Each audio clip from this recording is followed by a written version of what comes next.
Alors les garçons, vous avez un truc à me dire peut-être? Non. Là, non, rien. Pourquoi hein. Pourquoi Vas-y, joue. Vous auriez pas joué à Stickers sans moi par hasard? Un sticker. On t'aurait prévenu quand même. Je connais même pas. Non, ça aurait pas été très sympa quand même. Non.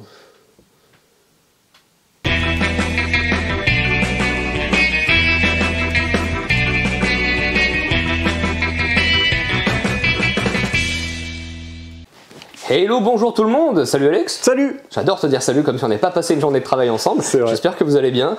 C'est la vidéo du vendredi, ce petit rendez-vous dans lequel on va ensemble à l'actualité ludique de la boutique Jeux les cartes Bordeaux. Et c'est parti avec Crack. Enfin, non, j'oublie un truc important. Hop là, regarde. Hop, c'est parti avec Refuge, qui n'est pas là de suite, puisqu'il sera en fin de vidéo, dans un focus. Ça va être trop cool. Hop là.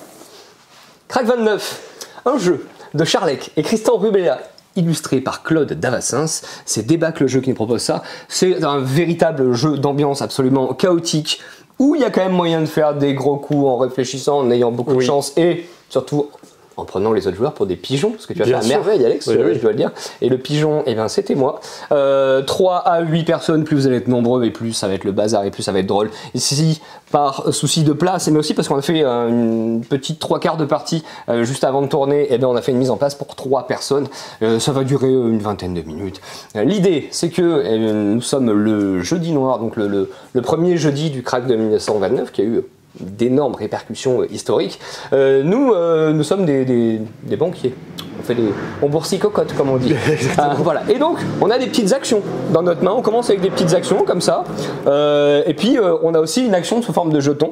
Le but du jeu, c'est d'essayer de se débarrasser de ces actions. Mais personne n'en veut, hein, évidemment, parce qu'elles sont toutes pourries. Et donc, on va essayer de se débarrasser de ces actions pour perdre le moins de points possible. En fait, on va perdre des millions de dollars. C'est nos points. Donc, cette manche-ci, j'ai perdu 8 millions de dollars. Et toi, moi, j'ai perdu 18 millions de dollars. Pas de bol, etc. On va jouer 4 manches, comme ceci.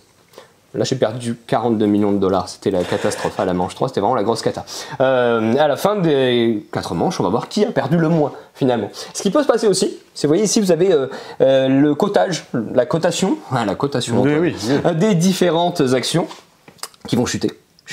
S'il y en a une qui atteint le moins 30, c'est fin de partie, personne ne gagne. Parce qu'en fait, la banque a perdu. Et nous, les banquiers, on a perdu, quelque part. Bon, comment est-ce que ça fonctionne? Eh bien, principalement, vous allez recevoir des cartes. 5 cartes, puis 6, puis 7, puis 8 au long des 4 manches. On va lancer une phase d'échange. La bourse est ouverte et c'est parti. Vous allez échanger des cartes avec les autres joueurs. Bon là en l'occurrence j'ai une main incroyable, mais on va dire qu'elle me plaît pas. Ou que j'ai envie de l'améliorer. On va proposer des cartes aux autres joueurs. Moi là j'ai 2 cartes. Est-ce que quelqu'un veut 2 cartes? 2 cartes. Évidemment c'est le bazar. Tout le monde joue en même temps. Quelqu'un va dire une carte. Moi 3 cartes. Non mais 3 cartes ça m'arrange pas. Est-ce que tu vas échanger 2? Bon d'accord, 2 cartes contre 2 cartes. Hop. On se refile 2 cartes, je récupère 2 cartes, et ainsi de suite. Ce qu'on peut faire aussi, c'est décider de vendre. On prend des cartes qui contiennent un type d'action, vous voyez, chaque carte contenant 2 actions en fait. Hein. Et on vend, clac. Ici j'ai vendu, un autre joueur vendra ici, donc là bon ça vient de ma main, mais on va dire que, hop, un autre joueur vendra ici. En fait, on aura tous vendu, hein, puisqu'ici, il y a une mise en place pour 3 personnes. Quand on est plus nombreux, eh bien, il y a plus d'offres de vente. Les cartes qui nous restaient en main, ça devient notre portefeuille. Et donc, on garde son portefeuille devant soi, comme ceci, en évidence. Ce qui va se passer, c'est que, en début de partie, vient un petit tirage de cartes au hasard. On avait déjà commencé à faire décoter certaines actions un petit peu au hasard, mais là, ça va décoter encore plus. Ici, je vends du American Locomotive. Oh, ça tombe bien, j'ai mon petit jeton American Locomotive, je peux le rajouter et je m'en débarrasse. Ça compte comme 4 actions. Malheureusement, après, je récupérais un autre jeton d'action d'une autre couleur parce que on avait quand même pas mal d'actifs dans notre petit portefeuille. Bon, maintenant, on en a un peu trop, on aimerait s'en débarrasser. Bref, j'en ai fait 4. Ici, comme je m'en suis débarrassé en premier, eh bien, j'ai décidé de me mettre sur le x3. Eh bien, je vais faire des côtés de 4 x 3, 12 dans American Locomotive. Alors, American Locomotive, normalement, au début de partie, il n'est pas aussi loin, d'accord? Ouais. C'est juste que là, on a joué et que American Locomotive, c'était la grosse cata. On va dire qu'il est là. Il est à moins 5 millions de dollars. Bon, ben, il va passer du coup à moins 17. Moins 17. Alors, ça va être la cata, ça va aller. Ah, c'est chouette, on peut faire des petits schémas là. Voilà, hop là. Alors, dans la vraie vie, ça n'existe pas, hein, ce jour. Mais voilà, on va dire que ça ira très bien. Parce que ça ressemble vraiment à rien. Ça, c'est parce que je suis pas habile quand j'ai un stylo entre les mains. Donc ça c'est la grosse cata pour les joueurs à qui il reste du American Locomotive, mais on reviendra dessus juste après. Ici il y a General Motors qui va décoter 2 x 2. Ah bah General Motors 2 x 2, 4 va décoter à moins 4. Et puis un autre joueur... C'est pas la bonne icône je crois. Si. Pardon? J'ai cru que General Motors, eh ben oui mais c'est du vert. Tu vois. Ouais. Alors moi j'ai vu vert, j'ai décoté. Mais c'est pas ça. Hop, on va faire les choses bien. Ouais. Ah, General Motors, dis donc, il était déjà à moins 6. Et bah allez, on continue. Allez, c'est parti. Voilà, continuons la chute. Voilà, tac. Matériel de dingue, hein, mais on reviendra dessus. Et puis, il y a une autre personne qui s'est débarrassée un peu au hasard de quelque chose. Bref, ça modifie pas du tout la décote. Alors, il y a des multiplicateurs, et suivant le nombre de joueurs, ce qui va arriver, c'est qu'il y en a aussi qui font décoter selon le nombre de cartes brutes. Vous avez une carte avec marqué 1, ben en fait, si vous mettez 4 cartes, ça décote de 4, tout simplement. Ah, okay. Ça équivaut à une sorte de x1, bref. Ici, c'est un x0. Bon, il nous reste des cartes dans notre portefeuille. Et ben elles vont nous faire perdre de l'argent parce que ces actifs là, ils sont un petit peu pétés la gueule. Je vois que j'ai du Eastman Kodak. Est-ce que il est là-bas? Ouais. Ça va. Je vois que j'ai du General Motors. Bon bah là déjà je prends moins 10 millions. J'ai du Standard Oil of New Jersey. Je prends moins 2 millions. Donc déjà je suis à moins 12. Et est-ce que j'ai ceci très rapidement, vous allez dire du bleu, du rose, etc. Ok, bah là je note, hop là, que j'ai perdu moins 12, etc., etc. Donc en fait quand vous vous débarrassez des cartes, bah, vous savez déjà que vous n'allez a priori pas décoter là-dessus. Et en plus de ça, bah, vous allez faire perdre des points aux joueurs qui en ont encore en main. Ce qui se passe également, c'est que quand je suis le premier, non seulement je choisis mon emplacement, donc je vais pouvoir faire décoter encore plus fort, mais quand je suis le premier à vendre, je gagne un petit bénéfice. La personne qui va vendre en dernier va gagner un petit préjudice. Les bénéfices, eh bien, ils vous donnent lors de la prochaine manche un petit pouvoir à une phase bien précise. On me dit ici qu'il y avait une petite erreur du transcripteur, un chiffre écrit à la craie n'est jamais gravé dans le marbre, ça nous arrange. Sur le plateau des cours, intervertissez les valeurs de 2 cours de société.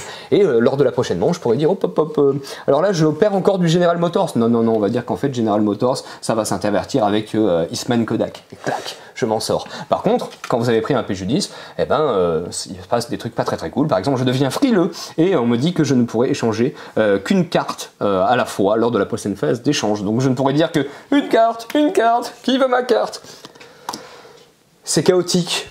Ça part dans tous les sens. C'est le genre de jeu où si vous aimez animer vos tables de jeu, vous allez faire un petit peu le ou la meneuse de jeu et un petit peu crier « Attention, nous allons faire décoter le US Steel ». Bref, c'est un jeu que vous aurez plaisir à faire vivre. Comme je le disais tout à l'heure, matériel de dingue quand même, parce qu'on parle pas souvent prix, mais quand même, hop là, on va vous le dire, on le vend à 24 €. Il y a quand même 3 petites ardoises effaçables, il y a quand même des petits supports en bois, le petit marqueur, les blocs score, les petits stylos, les petits jetons. Donc bravo, débâcle le jeu parce que franchement l'édition est au top. On va traverser la boutique comme ceci. Alors il y a quelque chose de très inhabituel par là. Ceux qui connaissent la boutique l'auront identifié de suite. Normalement ici, à cet emplacement où il y a actuellement un puzzle 24 000 pièces, et ben normalement il y a le puzzle 42 000 pièces historique de la boutique, qui était là depuis je ne sais pas combien d'années. Toi, tu bosses depuis combien de temps ici, Alex? 6 ans, je crois. Tu l'as toujours vu, ce puzzle? Eh ben, je l'ai toujours vu, et il me semblait qu'on l'avait peut-être déjà vendu, mais j'ai un doute. Là, pour moi, non, je pense qu'on l'avait vraiment jamais vendu. Il y a 2 ans, on avait vendu un 56 000 pièces. Ça doit être ça. Et là, on a vendu donc le 42 000 pièces. Ça laisse un vide, ça fait bizarre. Ouais. Il va falloir qu'on le remplace par quelque chose. C'est la ludomédiathèque de Mérigac, pour les gens que ça intéresse, si vous êtes dans la région bordelaise. D'ici la 2e ou 3e semaine de janvier, en fait, ça va tomber pas loin de la journée internationale du puzzle. Et bien, ils vont faire une espèce de puzzle géant participatif, parce qu'il est vraiment immense. Oui. Bref. Dans les nouveautés cette semaine, oh là là, comme il est content Antoine, il y a Turbulence, l'extension pour SkyTeam. SkyTeam, un jeu que j'aime beaucoup, il y a ma recommandation dessus depuis qu'il est sorti, elle n'a pas bougé. Une extension sur SkyTeam, c'est vraiment bienvenu, même s'il faut reconnaître que le jeu en soi a quand même un contenu assez énorme. On va avoir quoi dedans? Alors, je vais vous le montrer dans quelques instants. Il y a des gens qui n'aiment pas être spoilés, qui aiment bien découvrir ce qu'il y a dans la boîte, et je comprends, c'est un peu un des plaisirs de SkyTeam. Du coup, je vous invite d'aller regarder dans la petite description, et si j'ai bien travaillé, vous pouvez cliquer sur le timecode du prochain jeu. Si vous êtes resté là, c'est qu'on va regarder le matériel ensemble. Que va-t-on trouver dans cette espèce de, j'allais dire de petit booster, non, de booster géant? Nous allons trouver évidemment 2 nouveaux aéroports. des aéroports avec de nouveaux effets. On va revenir dessus. Toujours double face évidemment, avec plein de faces noires pour les gens qui aiment perdre et souffrir. Oui. Nous allons avoir de nouvelles réglettes d'altitude. Je dis pourquoi les règles d'altitude, elles font tout le temps la même chose normalement? Non, pas là parce qu'il y a des nouveaux effets. L'extension elle s'appelle Turbulence, et c'est l'un des effets. Quand nous sommes à cette altitude-là, donc à 4000 mètres d'altitude, vous voyez il y a un petit symbole de turbulence. Ce qui va se passer désormais, c'est qu'à chaque fois que vous posez un dé, vous devez relancer vos dés restants derrière votre paravent. Ça limite donc le contrôle, la stratégie, le contrôle que vous allez jusqu'ici. Il faut donc, j'allais vous dire, essayer de sortir le plus vite possible des 4000 mètres. Non, parce qu'on avance automatiquement, donc on le subit. Oui. Ce qu'il y a aussi, c'est ce petit symbole, c'est le manque de visibilité. Le manque de visibilité, vous allez juste jeter 2 dés. Puis quand vous les aurez passés, vous allez rejeter 2 dés. Voilà. Si je dis pas de bêtises, oui, je dis pas de bêtises. Il y a des endroits où ça se cumule. Oui, bien sûr. J'ai que 2 dés, puis quand j'en joue un, je rejette l'autre. Voilà. Et là, vous êtes dans le chaos total. Bon, ça, c'est déjà une chose. Mais sur ces nouveaux aéroports, qui viennent donc avec leur nouveau module, leur nouvelle association de modules, potentiellement, vous allez avoir de nouveaux effets également. Alors, on va essayer de trouver ça. Hop là! Vous voyez ces petits symboles là, ce sont des alarmes. Bon, les alarmes c'est des zones pas cool, donc là en l'occurrence vous allez essayer de faire en sorte d'en sortir le plus vite possible. Là c'est Kingsford Smith, c'est la catastrophe, il y a des alarmes partout, vraiment, il doit être super rude. Ok, bon il y a des alarmes partout, c'est vraiment la grosse galère. Que font les alarmes? Eh bien vous allez, quand vous commencez un tour sur une zone avec une alarme, devoir tirer un petit jeton d'alarme, hop là, on va essayer de le faire apparaître là dans le petit sachet, poussez-vous les pingouins, ou les manchots d'ailleurs, je crois que c'est des manchots. Hop là, on tire une alarme au hasard et elle nous dit que celle-ci, tant qu'on n'a pas mis un 4 bleu ici, on ne peut pas faire cette action. Okay. Il y a tout un tas d'actions qui peuvent être bloquées et évidemment avec des dés différents à chaque fois. Bien sûr. Voilà, ça c'est également histoire de corser un petit peu la difficulté. Oui, parce que Skyteam c'était trop facile. Les manchots, qu'est-ce? Eh bien, ce sont comme des avions. Il faut leur demander de se poser parce que oui, vous allez atterrir sur la banquise. Ça aurait pu être des avions, c'est juste que c'est des manchots, c'est très cool. Si je dis pas de bêtises, attention, petit spoiler, le scénario, vous allez atterrir sur la banquise, alors je sais pas lequel c'est ici, vous allez atterrir à contre-vent. Et vous voyez le petit module de vent que vous utilisez d'habitude dans les scénarios pas faciles, oui. Vous allez le mettre, mais à l'envers. Ce qui fait que vous commencez le scénario avec le vent contre vous. Ah ouais, super. Donc, il faut mettre les réacteurs à fond. Oui, sauf au dernier moment, il faut tout couper. Yes. Je sens que ça va être un régal tout ça. Voilà donc pour Skyteam qui, en plus de ça, donc avec ce petit booster qui tiendra dans la boîte de base, devient un jeu avec une force de proposition assez conséquente. On passe à la suite. Bonjour, bonsoir, bonne joueuse. On enchaîne avec Machikoro 2, qui est bizarrement pas la suite du 1. C'est étrange, je sais, mais c'est comme ça. Machikoro 2, c'est un peu la réédition de Miniville, mais avec toutes ces extensions, puisque dedans vous aurez en gros 86 établissements, 20 monuments, 5 cartes de référence, on s'en fiche toujours un petit peu, les 2D surdimensionnés qui se font toujours plaisir et les 80 pièces en plastique. Vous retrouvez la mécanique de Miniville pour ceux qui cherchent encore Miniville. Miniville c'est quoi? C'est un jeu dans lequel vous construisez votre ville en achetant des bâtiments. Ces bâtiments-là vous octroient des bonus en fonction des dés que les joueurs vont, et vous aussi également du coup, donc, réaliser. Et ça va activer des bâtiments en fonction des valeurs. Et donc vous vous créez comme ça un petit peu une ville qui peut s'auto-gérer ou pas. Des fois vous allez justement créer des bâtiments qui vont s'activer pendant le tour des adversaires ou pendant votre tour et pourront voler de l'argent aux joueurs, gagner de l'argent grâce à des valeurs données par les autres joueurs, etc. À la manière un petit peu d'un Catan finalement. Donc c'est ce qui est très chouette, très familial aussi, parce que c'est un jeu pour 2 à 5 joueurs, 45 minutes à partir de 10 ans. C'est pas très complexe à prendre en compte, en main, pardon. L'idée, c'est qu'en fait, vous allez... ce qui va changer par rapport déjà au premier, c'est que c'est pas du tout un Legacy, parce que Machikoro, de base, c'était une boîte Legacy, de mémoire, qui existait. Il y a eu la version normale et la version Legacy. Voilà. Il y a eu 2 versions. La Legacy, vous pouvez la connaître, et il y a eu la version normale, pardon. Là, déjà, ce qui change, donc, ça va être notamment déjà la thématique, qui est du coup Machikoro plus dans une thématique Japon, contrairement à Miniville, qui était pas du tout dans cette ambiance-là. Et ensuite, ce qui change ici, c'est que vous aurez la possibilité d'avoir un départ asymétrique. C'est-à-dire qu'en fait, vous aurez des pièces de départ et vous allez les dépenser pour choisir vos bâtiments de départ. Tout simplement. C'est en tout cas la subtilité que propose Machikoro 2. Et c'est très bien parce qu'au final, pour 30 €, vous avez 2 nouveaux, on va dire, mini-villes disponibles avec toutes ces extensions. Donc ça fait plaisir de revoir finalement Machikoro /Miniville en boutique. On enchaîne dans le rayon coopératif avec un nouveau jeu d'enquête, du moins le deuxième de la série, Perspective. Donc il y avait la première boîte qui était en orange, et on a la deuxième boîte qui est en bleu. On a toujours dedans 3 enquêtes, si je dis pas de bêtises. Ici, des thématiques assez originales, avec, je crois, une thématique de chercheurs d'or au Nouveau-Mexique, une thématique celte, il me semble, et la dernière, je vais essayer de la retrouver grâce au dos de la boîte. Ah oui, c'est le truc, le diable est dans les détails, donc un truc plutôt proche de la religion thématiquement. Perspective, qu'est-ce que c'est? C'est un jeu coopératif d'enquête, ou du moins d'observation, de déduction, mais à communication forte pour le coup, pas, on va dire... la communication restreinte, comme dans certains jeux. Exactement. Ouais, elle n'est pas spécialement restreinte. Elle est restreinte si vous décidez qu'elle soit restreinte. C'est pas une bonne idée. En fait, l'idée, c'est que vous allez avoir donc une enveloppe dans laquelle il y a différents angles de vue, différents angles de vue, différentes perspectives, pour le coup, de plans et de la situation.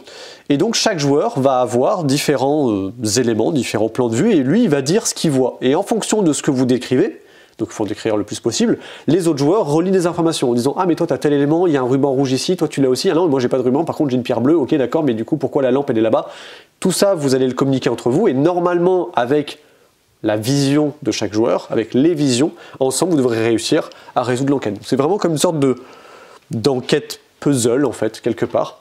À vous de rassembler les pièces, de bien communiquer pour résoudre l'enquête. Voilà, tout simplement. On est sur je pense une bonne heure, 1h30 en fait, pour résoudre déjà une enquête. Et il y en a 3 à l'intérieur, donc il y a quand même de quoi faire. Je pense que la suite c'était pour Alice. Oui. Tu viens? Oui. Je te donne le micro. C'est moi. Hop. Ouais, ça a l'air pas mal. Coucou YouTube. Ici, on va voir le nouveau Cartaventura, donc du coup cette grande collection, grande famille de jeux dont vous êtes le héros un peu, hein. Coopératif, en solo, comme vous voulez, c'est de 1 à 6, hein. Bon, comme tout jeu comme ça d'histoire, nous déconseillons d'y jouer à trop nombreux, voilà, parce que vous pouvez un peu vous marcher dessus en disant non moi je veux faire ça, non moi je veux faire ça, on se mettra jamais d'accord, bref. Cette fois, l'histoire se passe en 1633, voilà, pendant le procès de Monsieur Galilée, voilà, qui a dit oh là là, on n'est pas au centre de l'univers, là là, le soleil il tourne autour de nous. Quoi? Ah, hérésie. Voilà, et ben vous êtes un des disciples de Monsieur Galilée, et vous allez devoir un peu retracer sa vie pour essayer de trouver des preuves pour calmer un peu le jury, là, les avocats, et leur dire s'il vous plaît, le brûlez pas, messieurs, parce que voilà, il est gentil quand même. Il dit des trucs qu'on n'a pas le droit de dire, mais il est sympa. Donc voilà, ça va rester sur le même principe que les cartes Aventura, où vous avez une carte de départ avec une petite boussole qui vous dit bah voilà, vous prenez la carte ici 55 que vous mettez à gauche, là-haut la 11, etc. Et après sur les cartes, vous avez différents choix, genre moi je veux aller là-bas, ou oui je veux aller lui parler, mais plutôt pour le taper, ou pour lui donner des indices. Et en fonction de vos choix, vous allez retourner des nouvelles cartes, etc., etc. Comme un livre dont vous êtes le héros, mais avec des cartes. Voilà, donc ça c'était la nouvelle histoire sur Galilée. Personnellement ça m'intéresse de fou, entre ça et le Versailles, je pense que ça va être mes 2 petits chouchous de la gamme. Et là on va pouvoir aller derrière le comptoir. Et recoucou. Recoucou. Du coup, petit disclaimer, on n'est pas très content, on est triste. Et oui, normalement cette semaine on aurait dû vous proposer Divinus, jeu de pose de tuiles en Legacy, et Etheria 2 d'ailleurs, et l'extension de Divinus. Bref, on n'a pas été livré parce que voilà, la livraison c'est la galère. N'hésitez pas néanmoins à nous contacter via réseaux sociaux, via mail, ou passer un coup de fil si vous voulez qu'on vous réserve une boîte ou si vous voulez savoir si c'est arrivé. Voilà. Voilà. Ah, il n'y a que ça à dire. Bon, on a quand même reçu un truc d'abord en retard. Bon, voilà, ça fait partie des trucs, mais on l'a eu. L'extension de Abyss des Profondis, donc du coup un petit booster de 10 cartes pour fêter les 10 ans. C'était pas trop drôle. Voilà. Dans ce petit booster d'extension, vous avez 10 nouvelles cartes qui sont les bannis. Ce ne sont pas vraiment des seigneurs. C'eût été des seigneurs à une époque, mais ils ont été bannis. Et vous les nuls. Si vous regardez les designs, déjà sur Google Images, comme nous qui n'avons pas de boîte ouverte, ou quand vous ouvrirez le paquet, vous verrez pourquoi ils ont été bannis. Ils sont très moches, hein. Enfin, je crois pas qu'on bannisse que à la gueule, mais... apparemment, eux aussi. Hein. Ils ont cherché un peu. Il y a eu un délit de sale gueule à un moment. Voilà. Bon, mécanique qui va avec les bannis, c'est que les bannis, ils ont déjà des pouvoirs très très méchants. Voilà, ils peuvent voler dans les mains des adversaires, échanger, gagner 2 fois les bonus pour les alliés fédérés, etc. Mais aussi, dès que quelqu'un en a 2, donc vous pouvez les recruter comme des seigneurs, quand vous en avez 2 chez vous, et ben vous pouvez piquer un lieu chez un adversaire. Hop, vous lui prenez, vous le mettez sur vos petits seigneurs qui ont conquéri ce lieu. Et heureusement, c'est pas si punitif que ça, parce que sinon ce serait déséquilibré. Celui que vous avez dépossédé de son lieu pioche le premier de la pioche et le remplace. Mais bon, voilà. Il y a le risque qu'au final il ait un truc trop bien, ou alors qu'il ait récupéré du gros caca. Voilà, donc c'était la petite extension, le petit booster de Abyss avec les méchants bannis qui sont très très vilains, mais très stylés. Voilà. Ensuite. On a reçu le nouveau plateau, le 169, celui du mois d'octobre, avec dedans toujours des petits cadeaux sympas.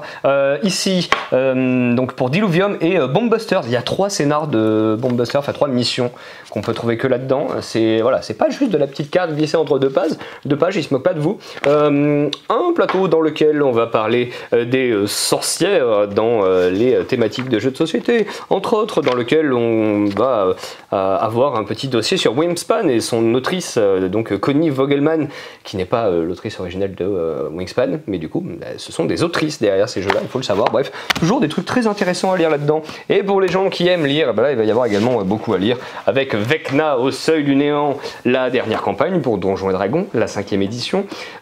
Ici c'est plutôt pour les joueurs et MJ aguerris, puisque hop là, les joueurs devront commencer au niveau 10, donc potentiellement vous pouvez sortir d'une bonne campagne qui vous emmène jusqu'au niveau 11 et derrière enchaîner sur Vecna, ça ferait sens. On part dans le multivers, puisque en fait cette liche là veut détruire tous les univers existants, et pour contrer ses plans on va se balader dans les différents univers de Donjons et Dragons. Donc ça va permettre pour le MJ de lier tous ces univers entre eux, et si jamais vous avez fait d'autres campagnes qui se passaient jusqu'ici dans des univers différents, et bien vous allez pouvoir connecter tout ça. Donc c'est un peu la campagne ultime, en tout cas par rapport à tout ce qui est sorti aujourd'hui sur le marché français. Et ensuite on a une boîte à goûter.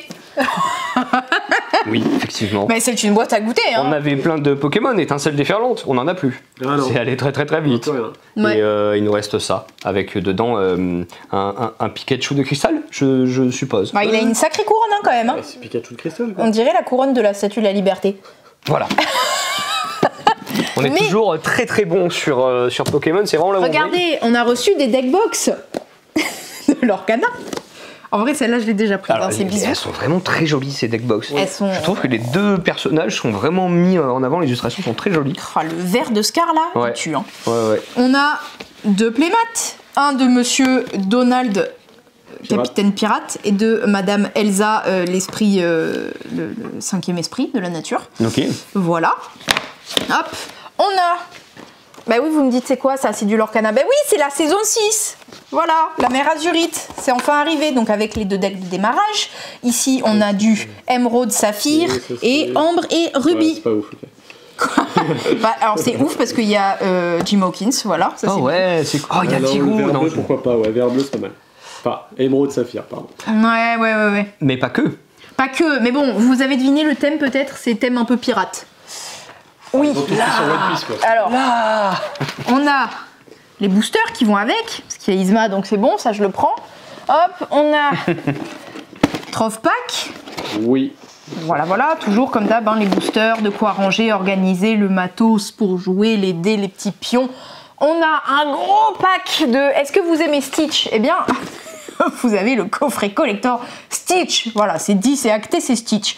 Dedans, vous avez donc des boosters, mais vous avez surtout un portfolio qui n'existe que là-dedans. Si vous le voulez à part, c'est-à-dire comme moi, et ben c'est bisous, vous êtes embêté. C'est pas bien Ravensburger ce que vous faites. C'est vraiment pas cool parce que voilà, moi je veux juste le portfolio et je peux pas parce que non, je vais pas acheter toute la boîte, je vais déjà m'acheter le display. Bah écoute, allez là si jamais tu changes d'avis. Ouais, super. Voilà, et effectivement, aide-moi Antoine.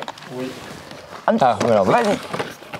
Il y a un retour en stock de la saison 1. Voilà. Donc saison 1. Et Antoine derrière. Donc là maintenant il y a toutes les saisons. Oui, il y a techniquement toutes les saisons de dispo. Incroyable. Et ça fait une grosse pile, ouais, on remettra. Hein. On va mettre en attendant. Ouais. Alors on est bon pour ça, il me semble. Donc on vous dit tout de suite pour Refuge. Hello, coucou, salut bonjour. à tous, bienvenue dans ce focus sur Refuge, un jeu de chez Bombix à partir de 8 ans pour 2 à 4 joueurs. Une demi-heure de partie, enfin une demi-heure, 10 minutes par joueur je pense. Oui, pas beaucoup plus. C'est vrai qu'en même temps c'est un jeu qui joue en simultané donc finalement c'est pas très très long comme jeu. Tu voulais rajouter des choses sur les auteurs et les illustrateurs. C'est un jeu de Gérald Catio, donc illustré par Sepio. Gérald Catio, c'est la personne qui est entre autres derrière Masterworld, derrière Stella de la gamme Dixit, très cool. Et également derrière l'éditeur Acturus qui a fait Flowers récemment. Nice. Voilà donc. C'est donc Bombix qui nous a édité ça et on les remercie d'ailleurs de nous avoir envoyé une boîte. Comme ça, on peut vous en parler, on peut faire un focus sur Refuge. Refuge qui doit arriver normalement début décembre, première semaine de décembre, me semble-t-il. C'est un jeu dans lequel en fait on va se balader dans la forêt. C'est assez poétique comme jeu et en plus les illustrations de Sepio vraiment remettent ça un petit peu en valeur. C'est un jeu dans lequel on va se balader, mais c'est un jeu visiblement où on se balade en Normandie, comme je dis souvent, puisqu'en plus c'est un jeu dans lequel en fait il va y avoir des fois du soleil, des fois de la tempête, et en fait le but c'est d'aller faire des balades. 5 en tout d'ailleurs, hein, les manches sont définies par des balades en fait et sont définies par des petits moutons comme ceci. Et souvent, vous allez voir, à chaque fin de tour, on va rajouter de la météo et des fois il y a du soleil et des fois il y a des tempêtes. Le truc c'est que quand il y aura un certain nombre de tempêtes, ça va dépendre du nombre de joueurs, en fait ça va mettre fin immédiatement à la balade et il va falloir rentrer très vite chez soi. Le problème c'est que si on a fait un trop long chemin et qu'on a beaucoup vagabonder dans la forêt, on risque de perdre beaucoup de points, à moins qu'on ait des petites chaussures comme ceci qui peuvent réduire la perte de points. Donc c'est pas un jeu qui est spécialement complexe, mais c'est un jeu qui peut être un peu frustrant finalement.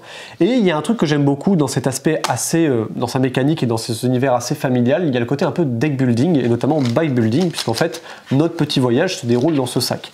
L'idée c'est quoi? C'est comme je disais, en fait on va faire 5 balades qui sont représentées par ces moutons. Donc première balade on met un mouton ici, on va en mettre 5 en tout, et à la fin des 5 ce sera celui qui a le plus de points, c'est la fin de la partie, on compte les points. Celui qu'on a le plus l'emporte. On commence tous avec une petite tuile de refuge comme ça devant nous. Et l'idée c'est que à chaque tour, on va piocher 2 tuiles simultanément. On va les révéler simultanément également. Ça va en révéler toujours 2 tuiles. Dans ces tuiles-là, vous allez avoir notamment des petits objets de départ qui sont très cool et qu'on va pouvoir acheter potentiellement plus tard dans la partie. Et également pour trouver des petits animaux. Donc toi, tu as trouvé par exemple 2 panneaux. Donc moi, j'ai trouvé les panneaux juste. Tu as un panneau et un panneau double indication. L'intérêt d'avoir pioché 2 tuiles, c'est que vous aurez le choix de celles que vous voulez placer sur votre chemin.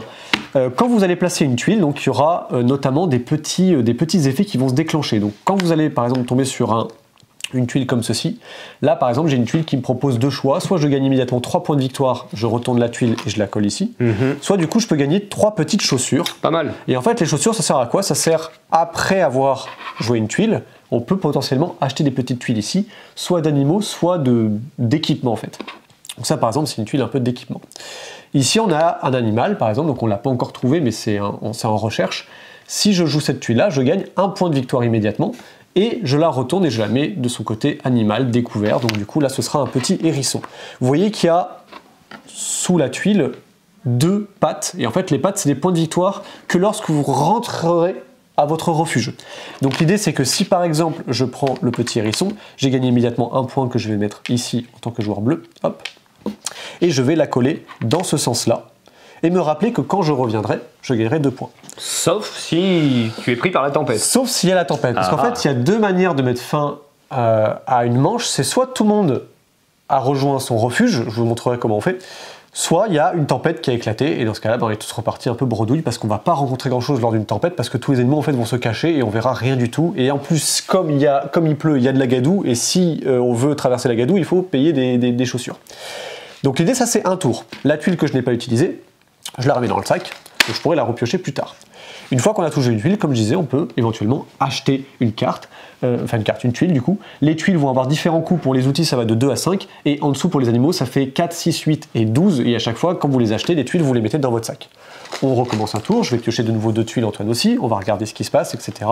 Je vais choisir ce que je prends, là je me dis tiens il y a un animal qui me rapporte 2 points, donc je vais le placer, et puis qu'est-ce que c'est? Tiens ce sera un petit écureuil que je pourrais peut-être rescorer plus tard, et ainsi de suite. Il y a un cas de figure où on pioche des petites tempêtes. Exactement, dans notre sachet on a 13 tuiles, dont 11 tuiles de mémoire, 11 tuiles, et dedans il y a 2 tempêtes. Et l'idée c'est que à chaque fois qu'un joueur révèle une tempête, il est obligé de l'ajouter sur le plateau ici, et c'est ça qui va rajouter des tempêtes à la météo, parce qu'effectivement une fois qu'on aura fait notre tour, à la fin de chaque tour, il ne faut pas oublier de révéler la tuile météo. Si c'est une tempête, on l'ajoute ici, en plus de celles qui ont été ajoutées par les joueurs. Et si jamais c'est un soleil, que j'avais tout à l'heure, voilà, comme ceci, on va le mettre ici. Donc c'est cool, il y a 4 soleils en tout ici, donc c'est plutôt pratique. On peut du coup espérer que le soleil soit plus propice à ce moment-là qu'une tempête, par exemple. Si jamais on arrive, mettons, là on est 2 joueurs, si jamais on arrive à une tempête. Alors je pense que je vais pouvoir y arriver. Il va me manquer juste une tuile, je vais aller chercher une tuile à moi, hop, dans mon sac. Voilà. Tu veux que je cherche au hasard? Parce que moi dès que je cherche au hasard, je tombe sur une tempête. Tu peux, ouais. Là, je vous montre du coup la tuile, mettons si je la pioche, bah, du coup je suis obligé de la mettre là, et c'est indiqué quand on est à 2 joueurs, ça s'arrête immédiatement ici. Donc là ça veut dire que là, bah, la manche est terminée et je suis obligé de repartir. Là il se trouve que j'avais 2 tuiles devant moi, si j'en avais plus, en admettant que j'ai ce genre de tuiles par exemple, hop, voilà. Là, malheureusement, je vais revenir en arrière, mais je vais revenir très vite. Et comme il y a l'orage, du coup, les animaux prennent peur et du coup, je ne peux pas les scorer. En revanche, si j'avais souhaité piocher mon refuge, j'expliquerai après comment on fait, et que je suis revenu au refuge, j'aurais pu les scorer. Là, je vous explique juste le cas de la tempête. Là, il y a une tempête qui éclate, donc du coup, je vais repartir en arrière. Je ne marque pas de points. Et pour chaque tuile de forêt, je vais perdre un point. Donc, pour compenser cette perte de points, si j'ai des petites chaussures, je peux les dépenser. Pour chaque forêt, je dépense une chaussure, et dans ce cas-là, je ne perds pas de points. En contrepartie, en plus, je pourrais même pas acheter. L'autre cas particulier, si on n'a pas de tempête, c'est que je peux décider, au début de mon tour, plutôt que de prendre 2 tuiles, de prendre juste mon refuge. J'ai une petite maison à l'intérieur de mon sac. Ça veut dire que je repars à la maison. Et donc, je vais scorer tous mes animaux qui ont des petites pattes comme ceci. Et donc là, je marquerai 3 points. Parce que j'ai décidé justement de ne pas continuer mon voyage, voyant que du coup, ça allait bientôt éclater et je préfère rentrer avant que ça éclate. Une fois que j'ai fait ça, du coup, mon refuge, après, il va être là. On va attendre que tout le monde ait fini la manche. Toutes mes tuiles vont partir dans mon sac. C'est là l'aspect un petit peu aussi bike building.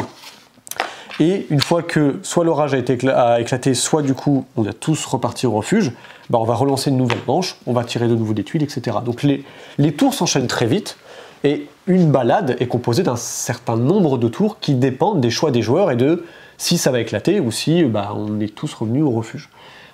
Ce qui est très bien fait dans le jeu, donc déjà en termes d'édition, l'iconographie est assez parlante. Oui. Les illustrations, comme je vous disais, en fait, ça redonne un aspect un peu poétique. C'est assez plaisant en fait de pouvoir profiter en fait du panorama qu'on fait. Il y avait ça un petit peu dans Kanagawa aussi que j'aimais beaucoup. Et il y a ce côté où quand on construit quelque chose, c'est très satisfaisant, oui. C'est vraiment très joli et très satisfaisant. Ce qui est très cool aussi dans la boîte, vous verrez, il y a 3 emplacements. Pourquoi? Parce qu'il y a plein de tuiles. Et en fait, dans les règles, Bombix vous propose de faire différents types de voyages. Il y en a un qui est plutôt dans la forêt, d'autres qui sont plutôt comme ça, donc assez variés en termes de découverte, et un autre qui va être plutôt pour les montagnards en fait. Donc vous avez des équipements qui sont liés à la montagne. Et après, Bombix vous propose également de constituer vous-même votre propre équipement en respectant la règle que c'est toujours 4 tuiles d'un même type, d'une valeur de 3, 4, 5, et pour les animaux, 4, 6, 8, 12. C'est tout. Une fois que vous avez fait ça, après le jeu il se déroule tout seul. En vrai, ça c'est méga frustrant. Ça dépend des parties en fait. Ouais. Il y a des parties où on a le temps de faire une immense balade. C'est ça. On accumule les soleils, tout va bien. Ouais. Il y a des parties où, comme la dernière qu'on a faite, c'est pour ça qu'on l'a encore en tête. Moi systématiquement je tirais des éclairs. Oui. De temps en temps vous tirez des éclairs et en plus ici on tirait pas mal d'éclairs aussi, donc ça faisait des manches très courtes. On tirait 2-3 tuiles à tout casser à chaque fois. Pas si grave finalement. Non, parce que ça apporte de la variété aux parties. Oui. On n'aura pas les mêmes stratégies. Il y a certaines parties où les stratégies à long terme, alors attention, on n'est pas sur du grand terme avec des stratégies hyper exponentielles, mais les stratégies à long moyen terme seront plus viables. Tu l'as fait. J'ai fait une stratégie à long terme, mais bon, à part que j'ai fait que déclencher des orages. Ça a bien payé, je crois que tu as quand même gagné en plus. Parce que j'ai eu de la grosse chance au tirage, effectivement. Mais c'est bien fait, voilà. C'est honnêtement. Ça peut payer. Et au contraire, quand on sent qu'il y a de l'orage qui arrive, ça va plutôt vous emmener à aller chercher des petits points à grappiller de manière très opportuniste et très rapide parce qu'on sent que ça va tourner au vinaigre. Donc c'est bien, ça apporte de la variété. Les parties ne se ressemblent pas au final. Non, pas du tout, parce que c'est vrai que sur des premiers tirages, on peut très bien faire 3 balades, il n'y a eu que 2 orages, et puis il y a des balades où on en fait une et il y a déjà 3 orages qui s'annoncent et on se dit waouh, comment on va faire ce tour-là quoi. Mais on peut tenir le coup, même avec un emplacement qui peut mettre fin à la balade. Des fois on peut vraiment être un peu culotté et tenter de rester, et on peut faire 2 tours de plus sans problème, tout seul quand les autres qui ont un peu peur sont rentrés au refuge. Le petit aspect deck building, je reviens dessus, back building. Oui. Quand on revient au refuge, on a le droit de retirer une carte de notre ligne. Donc on va pouvoir un petit peu épurer, enlever les cartes de départ qui sont un peu moins intéressantes.